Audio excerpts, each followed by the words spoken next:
और आज पूरा देश चैत्र नवरात्रि, गुड़ी पर्व और वैशाखी मना रहा है। वहीं कल से पाक माह ए रमजान की भी शुरुआत हो रही है। त्योहारों के बीच आस्था पर कोरोना महामारी का खतरा भी मंडराता दिख रहा है। आने वाले समय में कोरोना का खतरा कितना बढ़ेगा या फिर कम होगा, क्या है ज्योतिषियों की राय? हमारे संपादक कुंदन कृतज्ञ ने बातचीत की प्रसिद्ध ज्योतिषाचार्य पंडित गणेश मिश्रा से। देखिए आप। चैत्र नवरात्र, गुड़ी पड़वा, वैशाखी और माह रमजान की शुरुआत कल से होने वाली है। इन तमाम पर्वों के बीच में अगर हम देख लें तो पूरे देश में त्योहारों के उत्साह को कोविड-19 के खतरे ने बिल्कुल पीछे छोड़ दिया है और आज की तारीख में कोरोना महामारी आस्था पर भारी पड़ चुकी है। और कह सकते हैं कि जहां पूरे देश में कोरोना महामारी का जिस तरीके से दूसरे स्ट्रेन का खतरा बढ़ता जा रहा है, ऐसे में लेकर आम लोगों के बीच में कई भ्रांतियां भी पैदा हो रही हैं और लेके मन में तरह तरह के विश्वास और अंधविश्वास के बीच में लड़ाई भी जारी है। अब आज से जिन चैत्र नवरात्रों की शुरुआत हुई है या गुड़ी पड़वा आज की तारीख में मनाया जा रहा है, महाराष्ट्र में, पंजाब में बैसाखी मनाई जा रही है, तो कह सकते हैं कि आस्था के आगे अब देखना यह है कि कोरोना महामारी कब तक टिक पाती है। और इस पूरे मामले पर चर्चा करने के लिए आज हमारे साथ मशहूर ज्योतिषाचार्य पंडित गणेश मिश्र साथ में हैं। हम इनसे जानने की कोशिश करेंगे कि आने वाला समय ज्योतिष के लिहाज से कैसा होने वाला है। क्या कोविड-19 का खतरा और बढ़ेगा? क्या खतरे में कुछ गिरावट आएगी? ग्रहों के जो परिवर्तन है या ग्रहों की जो दशा है उसका क्या प्रभाव पड़ने वाला है? और 2 दिन के बाद सरहुल पर्व मनाया जाता है झारखंड में, 21 तारीख को रामनवमी है। इन तमाम चीजों के बीच में कोविड-19 कितना प्रभाव पहुंचा पाएगा या कितनी प्रभावशाली की भूमिका में रहेगा, इन तमाम सवालों के जवाब लेते हैं पंडित गणेश मिश्रा से। पंडित जी, पहला सवाल, आज से चैत्र नवरात्रों की शुरुआत हुई है, गुड़ी पड़वा मनाया जा रहा है महाराष्ट्र में, पंजाब में वैशाखी है, कल से माह रमजान की शुरुआत हो रही है। आपको क्या लगता है इन तमाम आस्था के बीच में कोरोना महामारी भारी पड़ने वाली है? पहले तो वीआईपी न्यूज चैनल के सभी व्यूअर्स को हमारे तरफ से चैत्र नवरात्रा की हार्दिक शुभकामना, गुड़ी पड़वा की हार्दिक शुभकामना, बैसाखी की हार्दिक शुभकामना। कल से माह रमजान की शुरुआत होने वाली है, फलस्वरूप सभी मुस्लिम भाइयों को हमारे तरफ से भी शुभकामना है।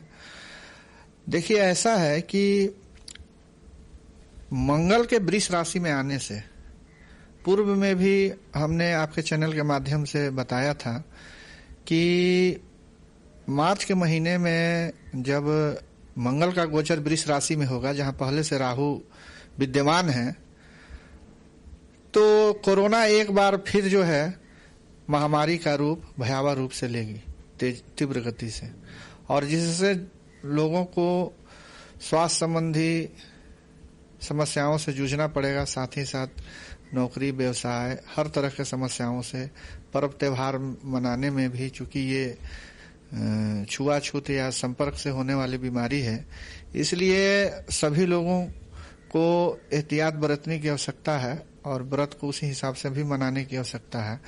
वाजिब है कि ऐसे महामारी संबंधित रोगों को होने से सभी पर्व त्योहारों पर तो असर पड़ता ही है, लेकिन आस्था का केंद्र बिंदु पर्व, ये सब पर्व होने से हम लोग भले एक दूसरे से नहीं मिल सकते हैं, नहीं जा सकते हैं या उतने उत्साह से नहीं मना सकते हैं, लेकिन जहां तक संभव होगा सभी अपने अपने स्तर से मनाएंगे ही। पंडित जी, आप बता रहे थे कि सूर्य के ग्रह परिवर्तन से क्या फर्क पड़ेगा, तो आपको क्या लगता है सूर्य भी अपना स्थान परिवर्तित कर रहा है, इससे क्या क्या प्रभाव पड़ सकते हैं? देखिए, सूर्य जो है ना, आत्मविश्वास का कारक है, प्रसिद्धि का कारक है, वर्चस्व का कारक है, और सूर्य के बलवान होने से आदमी का आत्मविश्वास बढ़ेगा। आत्मविश्वास बढ़ेगा तो रोगों से लड़ने की क्षमता बढ़ेगी, रोग से लड़ने की क्षमता बढ़ेगी तो अपने आप को तीव्र गति से स्वस्थ पाएंगे, स्वस्थ होते जाएंगे और अपने आप को स्वस्थ पाएंगे। इसलिए हम उम्मीद करते हैं कि सूर्य के राशि परिवर्तन से स्थिति में तीव्र गति से सुधार की संभावना बनी। कोरोना महामारी के बारे में जो बात की जा रही है कि खतरा प्रतिदिन मरीजों की संख्या बढ़ती जा रही है, संक्रमितों की संख्या बढ़ती जा रही है, उस लिहाज से कह लें कि झारखंड में या पूरे देश में स्वास्थ्य संसाधन उपलब्ध नहीं है, तो लोगों के मन में डर, खौफ फिर से बैठने लगा है, जो स्थिति 2020 में हमने देखी थी। आपने 1 जनवरी को हमने अपने इसी चैनल पर दर्शकों को कुछ भविष्यवाणियां की थी जो अब सही प्रतीत हो रही हैं। आपने बताया था कि कोरोना महामारी का खतरा फिर से लौट कर आएगा, स्वास्थ्य संबंधी समस्याएं होंगी, श्वास संबंधी समस्याएं होंगी लोगों के। ये तमाम चीजें सही होते हुए दिख रही हैं। आने वाला समय कैसा आपको लग रहा है? क्योंकि अभी आप बता रहे थे कि आज देर रात से सूर्य और मंगल के स्थिति में परिवर्तन होने वाला है, ऐसे में इसका क्या प्रभाव पड़ेगा? मंगल जो है ना, मंगल का वास जो है हमारे नासिका के नीचे घ्राण शक्ति है, जिसको सूंघने की शक्ति कहते हैं, वहां पे मंगल का वास है। और मंगल जब भी राहु शनि से पीड़ित होता है, खासकर राहु से, तो आदमी को साइनस संबंधी, सर्दी, खांसी, जुकाम से संबंधित बीमारी होती है। मंगल एक रक्त का कारक भी है, तो जनरली लोगों को थायराइड, शरीर में हीमोग्लोबिन की कमी, ऑक्सीजन की कमी तो नहीं मंगल के कारण होगा, लेकिन खून में जो पौष्टिक तत्व है, जिसको हीमोग्लोबिन कह सकते हैं, या कुछ पौष्टिक सेल्स हैं, उस पर उसका प्रभाव पड़ता है, जिससे आदमी का हिम्मत जो है अंदर से टूटने लगता है, अर्थात कह सकते हैं कि शारीरिक कमजोरी का शिकार होने लगते हैं। तो मंगल राहु के युति वृष लग्न, चूंकि भारत का लग्न है, तो उसके कारण ये सब परिस्थितियां अभी उत्पन्न हुई हैं। और आज रात को लगभग 11 साढ़े 11 बजे मंगल का गोचर बस मिथुन राशि में जाने से पहले से जो भी लोग कोरोना पॉजिटिव पाए गए हैं, हो सकता है कि कल अगर पुनः टेस्ट कराया जाए उनका, तो उनका निगेटिव रिपोर्ट आने की संभावना बनेगी। और धीरे धीरे नेगेटिव रिपोर्ट की संख्या जो है बढ़ने लगेगी, और कोरोना पूर्णतः तो समाप्त अभी नहीं होगा। पूर्णतः समाप्त होने में लगभग अप्रैल 2022 के बाद ही कोरोना पर नियंत्रण पाया जा सकता है, ज्योतिषी के हिसाब से। और 9 से 12 फरवरी के बीच में जो 6 ग्रहों की युति है, वो भी मकर राशि में बनी है, उसका भी प्रभाव, जब तक शनि का राशि परिवर्तन नहीं होगा तब तक उसका भी प्रभाव रहेगा। इस वर्ष के स्वामी राजा और मंत्री दोनों मंगल हैं, अतः केंद्र सरकार और राज्य सरकार दोनों के बीच में काफी सामंजस्य रहेगी, दोनों मिलके देश और राज्य का विकास करेंगे। मंगल एक एग्रेसिव ग्रह है, खून खराबा, लूट मार इत्यादि से संबंधित है, इसलिए इस तरह की समस्याओं से भी देश को जूझना पड़ सकता है आने वाले समय में। और मंगल जो है माइनिंग से रिलेटेड ग्रह है, इसलिए नए नए माइंस की खोज होंगी, नए नए माइन से रिलेटेड बिजनेस व्यापार लोगों के समक्ष आएंगे, और अंतर्राष्ट्रीय व्यापार में भी वृद्धि होगा। मंगल एक युद्ध से संबंधित भी ग्रह है, इसलिए पड़ोसी राज्यों से कुछ मनमुटाव, सीमा पर विवाद जैसी स्थिति भी उत्पन्न हो सकती है, या पड़ोसी देशों से युद्ध से रिलेटेड समस्याएं भी उत्पन्न होने की संभावना बनेगी।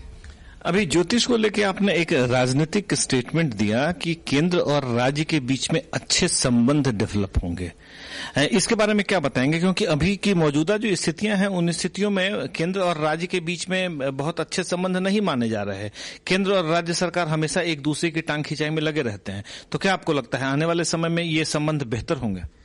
जरूर बेहतर होंगे, क्योंकि जब राजा और मंत्री जब दोनों एक ही ग्रह होते हैं, तो मंत्री का सजेशन राजा को मानना है, राजा का सजेशन मंत्री को मानना है, और जब सर्वे सर्वा जब एक ही आदमी रहेंगे तो वाजिब है कि उनको डिसीजन लेने में, निर्णय लेने में कोई कठिनाइयों का सामना नहीं करना पड़ेगा। चलिए, ये तो आपने एक बेहतर बात बता दी, और खास करके अगर राजनीतिक रूप से जो लोग एक्टिव हैं, जो राजनीति में दिलचस्पी रखते हैं, तो उनको आने वाले समय में यह देखना होगा कि अब यह महागठबंधन की सरकार किस तरीके से केंद्र सरकार के साथ कंधे से कंधा मिलाकर आगे काम करती है। आप बता रहे थे मंगल आज देर रात अपने स्थान में परिवर्तन करेगा, और साथ ही सूर्य के बारे में भी आप कुछ चर्चा कर रहे थे, इसके बारे में थोड़ा दर्शकों को विस्तार से बताएंगे? सूर्य देखिए हमारे सिंह राशि के स्वामी हैं और उनकी उच्च राशि मेष है।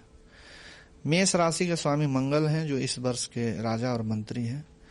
तो राजा और मंत्री के घर में अगर राजा जाएंगे तो वाजिब है कि मंत्री का जो रहन सहन, कार्यकलाप, अनुशासन वो तो थोड़ा बेहतर होगा ही होगा।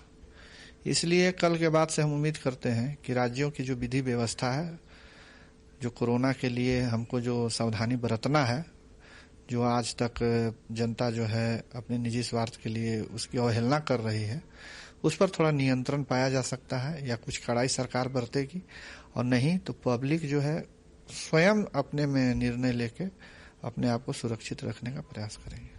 पंडित जी, एक आखिरी सवाल। साल के 3 महीने बीत चुके हैं, बाकी लगभग 8.5 महीनों का सफर अभी बचा हुआ है। आपको क्या लगता है इन 8.5 महीनों के सफर के दौरान देश की या राज्य की जनता को अभी और परेशानियों का सामना करना पड़ेगा या आने वाला समय थोड़ा आसान होने वाला है? कुछ मामलों में तो आसान रहेगा और कुछ मामलों में जो है कठिनाइयों का भी सामना करना पड़ सकता है। पिछले साल हमने देखा कि जितनी एक्टिव केसें कोरोना की अभी हैं वर्तमान में, पिछले साल इतना एक्टिव केस होने से संपूर्ण भारत में लॉकडाउन था और चारों तरफ हाहाकार मची हुई थी भोजन, पानी, व्यवसाय, रोजगार के लिए। लेकिन इस साल वो स्थिति नहीं है। उसका कारण ये है कि ग्रहों की राशि परिवर्तन से जो हमारे नीति नियम निर्धारक हैं, जो देश को चलाने वाले सरकारी तंत्र हैं, उनकी भी मनोवृत्ति में परिवर्तन हुई है और आगे भी होगा। लेकिन समस्याएं अभी पूर्ण रूप से रहेंगी लगभग अप्रैल 2022 तक। चलिए, तो एक राहत भरी खबर है हमारे दर्शकों के लिए कि आज देर रात से जिस तरीके से मंगल और सूर्य के स्थान में परिवर्तन हो रहा है, उससे स्थितियां थोड़ी नॉर्मल हो सकती हैं और कोरोना का संकट थोड़ा कम हो सकता है। लेकिन यह संकट पूरी तरीके से टलने वाला नहीं है। जैसा कि पंडित जी बता रहे थे, यह अप्रैल 2022 तक संकट चलेगा, उसके बाद ही जाकर कहीं कोरोना से मुक्ति मिल सकती है। और मंगल के ग्रह के प्रभाव के बारे में इन्होंने बताया कि यह रक्त का कारक भी है और खास करके खून खराबे की भी भविष्यवाणी की जा सकती है। और जिस जो स्थितियां बन पड़ रही हैं पूरे देश में, हम अगर बात कर लें, चुनाव की वजह से रक्तपात हो रहे हैं या बाकी दूसरी भी जो घटनाएं घट रही हैं, या कहीं ना कहीं हमारे समाज के लिए बेहतर नहीं है, तो उम्मीद यह की जा सकती है कि आने वाला समय थोड़ा बेहतर होगा और कल से स्थिति थोड़ी संभलने की, सुधरने की गुंजाइश दिख रही है, जैसा कि प्रमुख ज्योतिषाचार्य पंडित गणेश मिश्रा का मानना है। सहयोगी रवि विशाल के साथ कुंदन कृतज्ञ, VIP न्यूज।